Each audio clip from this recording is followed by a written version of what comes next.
Deixa eu começar o programa de hoje falando sobre essa história do Lula, né?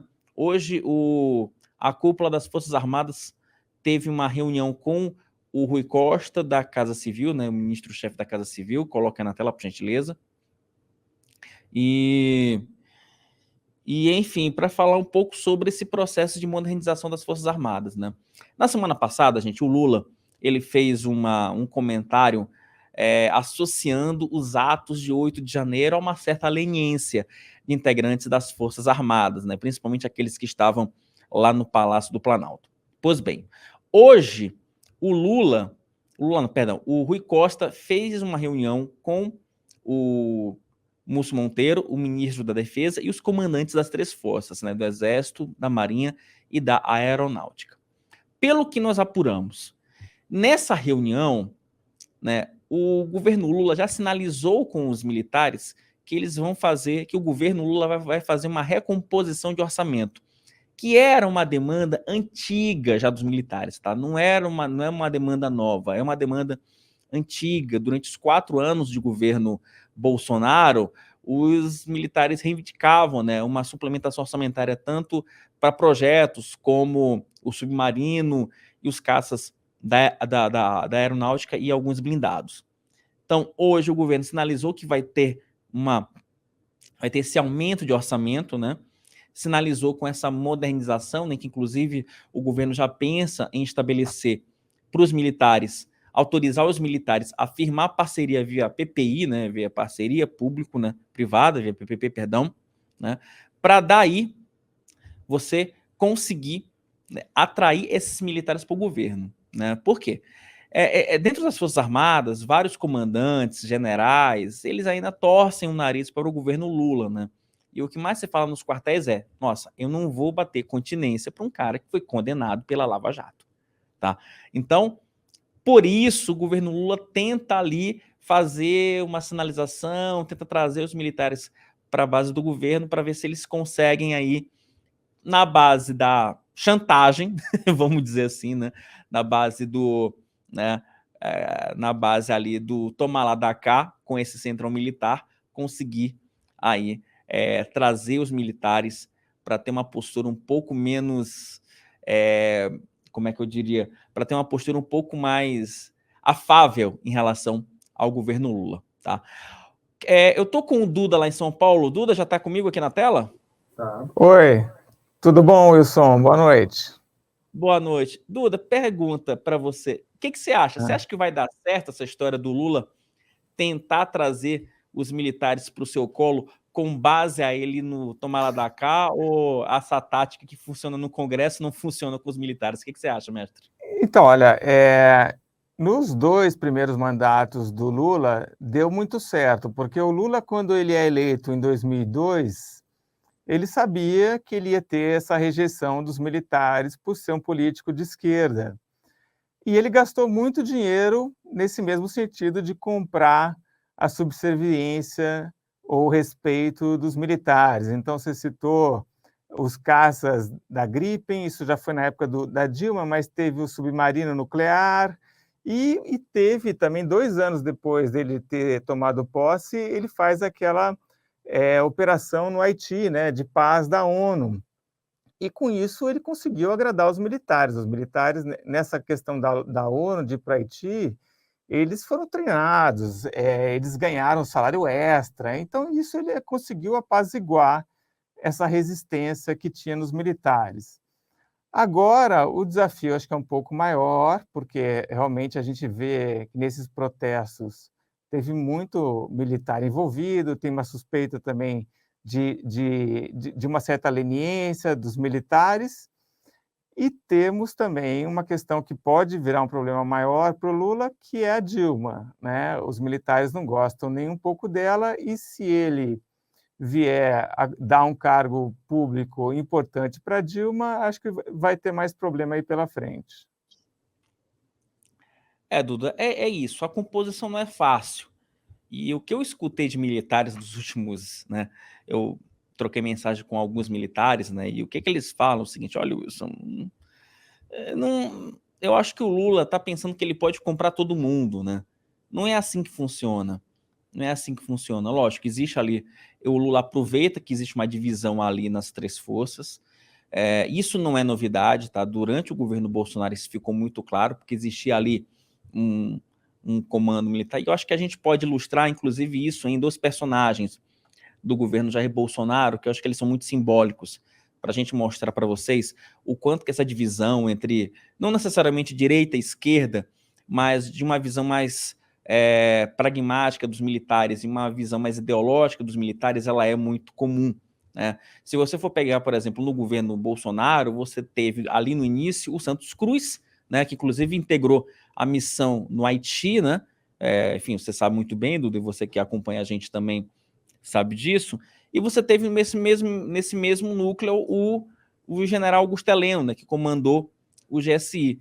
Então, só que os dois têm visões completamente distintas sobre a participação do Exército numa composição democrática, né? O Augusto Heleno ele tem essa visão mais ideológica, que o Exército pode ser interventor, etc., que você pode decretar o artigo 142. Santos Cruz não, ele é mais pragmático, ele fala, olha, não, o Exército é uma força auxiliar da presidência da República. Então, assim, pegando esses 2 personagens, a gente mostra que existe essa divisão dentro das Forças Armadas, né? E você vê que claramente, né, dentro desse processo, o Lula ele tenta trazer para si, para o colo dele, essa ala que ela é mais pragmática, né? E o Lula já pensou, e essa é uma estratégia que ela não é nova, né? Como você bem disse, né, Duda? Aconteceu no governo Lula 1, aconteceu no governo Lula 2, né? Houve uma reticência ali, houve um processo ali de ruptura ali no governo Dilma 1 e 2, né? E o Lula agora tenta retomar esse diálogo, né? Deixa eu aproveitar que a Júlia está aqui no estúdio, já com a gente, só para a gente, porque a Júlia acompanhou de perto essa reunião, e essa reunião ela foi mediada pelo Múcio Monteiro, né? O nosso ministro da Defesa. Ô Júlia, pelo que deu para entender até o momento, nesse governo, nesse início de governo, me parece que o Lula deixou toda essa responsabilidade de trazer os militares para o colo do governo, deixou essa bomba literalmente no colo do ministro da Defesa. É isso mesmo? Como é que você está vendo aí esse trabalho do Múcio de tentar apaziguar as Forças Armadas nesse início de governo? Boa noite, Júlia. Boa noite, gente. Então, na verdade, Múcio, desde o momento que ele foi chamado para o governo, ele já tinha essa função, que é a função justamente de usar de toda a diplomacia. Quem conhece José Múcio sabe que ele é conhecido justamente por essa capacidade de diálogo, por ter um bom trânsito, independente do poder que esteja em evidência. Ele foi chamado já com essa função. Mas o que acontece? Quando a gente teve os atos de vandalismo na Esplanada, no domingo atrasado, Zé Múcio foi um pouco que, não sei se dá para usar a expressão escanteado, mas de alguma forma houve um certo puxãozinho de orelha, tanto que ele não esteve presente, isso foi muito sentido pelo próprio Múcio, conforme fontes que eu conversei ao longo da semana passada, ele não esteve presente na reunião de Lula com os governadores. E aí, o que ele fez? Qual foi a estratégia de José Múcio? Isso, novamente, segundo algumas pessoas que têm proximidade com o ministro com quem eu conversei, foi de dar um passo atrás, manter uma posição de esperar a poeira baixar e manter uma agenda paralela. E essa agenda incluía manter o diálogo com os comandos do Exército, da Aeronáutica e da Marinha. E aí, hoje, na hora do almoço, ele fez um convite, foi um convite formal para um almoço, que na saída, Rui Costa, o ministro da Casa Civil, até brincou que o almoço foi uma salada, ou seja, um prato super leve. Ele teve um almoço com Rui Costa, que é o ministro da Casa Civil, e com os comandos do Exército, da Marinha e da Aeronáutica. Nesse comando, houve um gesto, que a gente pode entender também como um gesto do governo, afinal de contas, a gente tinha a presença do chefe da Casa Civil, de trazer as forças para um diálogo para, abre aspas, modernização dessas forças. E aí ficou estabelecido que o próprio Lula vai ter uma reunião com essas forças, com os comandos dessas forças, ainda essa semana. Na saída, Rui Costa falou que essa reunião deve acontecer até a sexta-feira. E aí, quando a gente fala em modernização, pressupõe-se o quê? Aporte de investimentos. Tanto que um dos pontos que foi falado por Rui Costa foi de trazer parcerias público-privadas para algumas das ações que são pleitos, tanto do Exército, quanto da Marinha, quanto da Aeronáutica. Ô, Duda, você acha que o Múcio está cumprindo bem esse papel aí de mediador da insatisfação militar? Ou como é que eu posso chamá-lo? Sei lá, ele seria um desarmador de bombas? Seria isso? Dá para chamar ele com essa nova função, Duda? Faz aí um papel de diplomata, né? Eu vi em algum lugar que ele ia fazer reuniões semanais entre os ministros com o pessoal das Forças Armadas. Então, a julgar aí que são 37 pastas, acho que lá para setembro ele termina com isso daí, né? Eu acho que esse trabalho do Múcio é importante, mas eu acho que isso que a Júlia chamou de modernização, né? Dinheiro, né? É o que no fim vai realmente ter efeito aí. Agora, Duda, tem um problema aí, Duda e Júlio, você que nos acompanha aqui ao vivo, são exatamente 18 horas e 22 minutos, horário de Brasília.